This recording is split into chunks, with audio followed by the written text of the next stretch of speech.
దేవుని నామానికి స్తోత్రం కలుగును గాక. కీర్తన గ్రంథం 112 అధ్యాయం చదువుకుందామండి.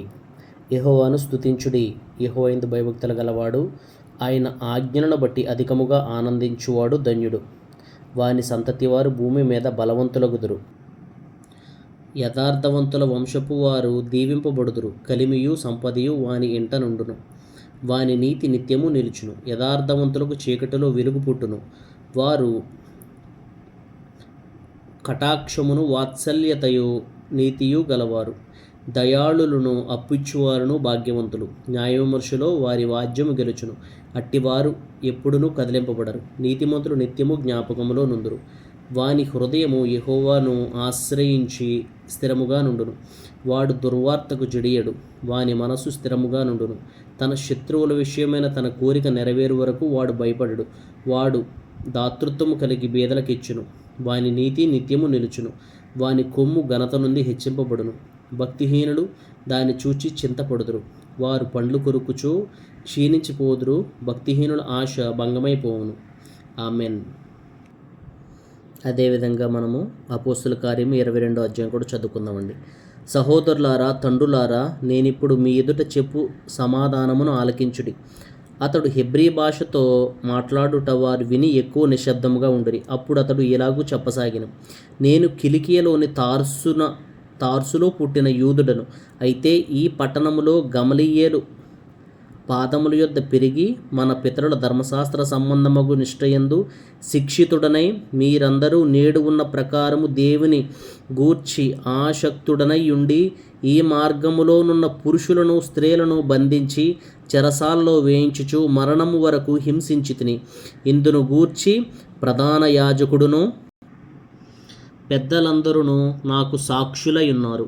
నేను వారి వలన సహోదరుల యొద్దకు పత్రికలు తీసుకొని దమస్కులోని వారిని కూడా బంధించి దండించుటకై యెరూషలేమునకు తేవలనని అక్కడికి వెళ్ళితిని. నేను ప్రయాణము చేయుచు దమస్కునకు సమీపించినప్పుడు మధ్యాహ్న కాలమందు ఆకాశము నుండి గొప్ప వెలుగు అకస్మాత్తుగా నా చుట్టూ ప్రకాశించెను. నేను నేల మీద పడి, సౌలా సౌలా, నీవెందుకు నన్ను హింసించుచున్నావని నాతో ఒక స్వరము పలుకుటి వింటిని. అందుకు నేను, ప్రభువా, నీవెవడవని అడిగినప్పుడు ఆయన, నేను నీవు హింసించుచున్న నజరేయుడగు యేసుని అని నాతో చెప్పెను. నాతో కూడా నున్నవారు ఆ వెలుగును చూచిరి గాని నాతో మాట్లాడిన వాని స్వరము వారు వినలేదు. అప్పుడు నేను, ప్రభువా, నేనేమి చేయవలనని అడుగుగా, ప్రభువు, నీవు లేచి దమస్కులోనికి వెళ్ళము. అక్కడ నీవు చేటుకు నియమింపబడినవన్నీయు నీకు చెప్పబడునని నాతో అనెను. 11వ వచనం నుంచండి.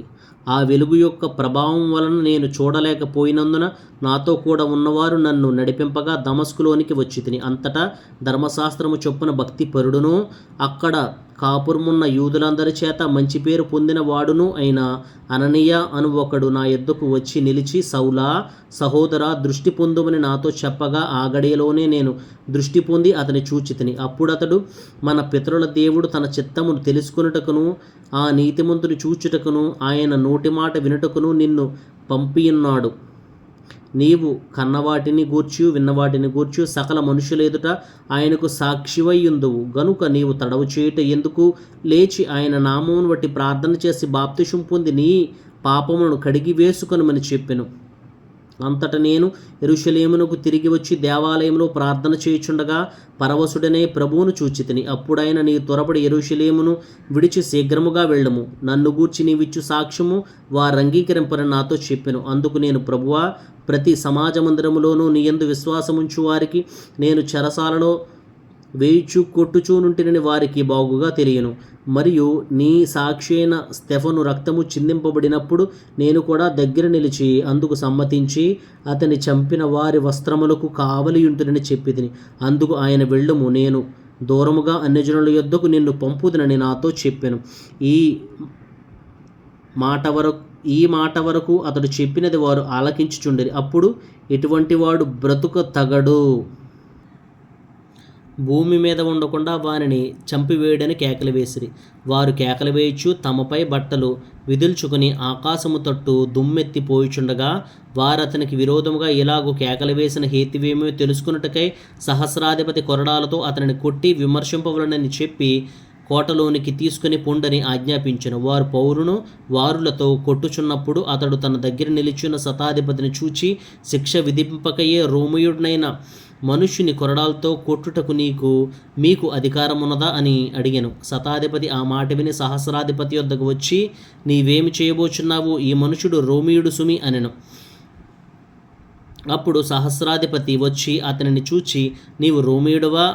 అది నాతో చెప్పుమనగా అతడు అవునని చెప్పెను. సహస్రాధిపతి, నేను బహుద్రవ్యమిచ్చి ఈ పౌరత్వము సంపాదించుకుంటేనెను. అందుకు పౌలు, నేనైతే పుట్టుకతోనే రోమీయుడును అనెను. కాబట్టి అతని విమర్శింపబోయిన వారు వెంటనే అతనిని విడిచిపెట్టిరి. మరియు అతడు రోమీయుడని తెలుసుకున్నప్పుడు అతన్ని బంధించినందుకు సహస్రాధిపతి కూడా భయపడెను. మరునాడు యూదులు అతని మీద మోపిన నేరమేమో తాను నిశ్చయముగా తెలుసుకొన గోరి సహస్రాధిపతి అతని వదిలించి ప్రధాన యాజకులను మహాసభ వారందరిని కూడి రావాలని ఆజ్ఞాపించి పౌలును తీసుకుని వచ్చి వారి ఎదుట నిలువబెట్టెను. ఆమెన్.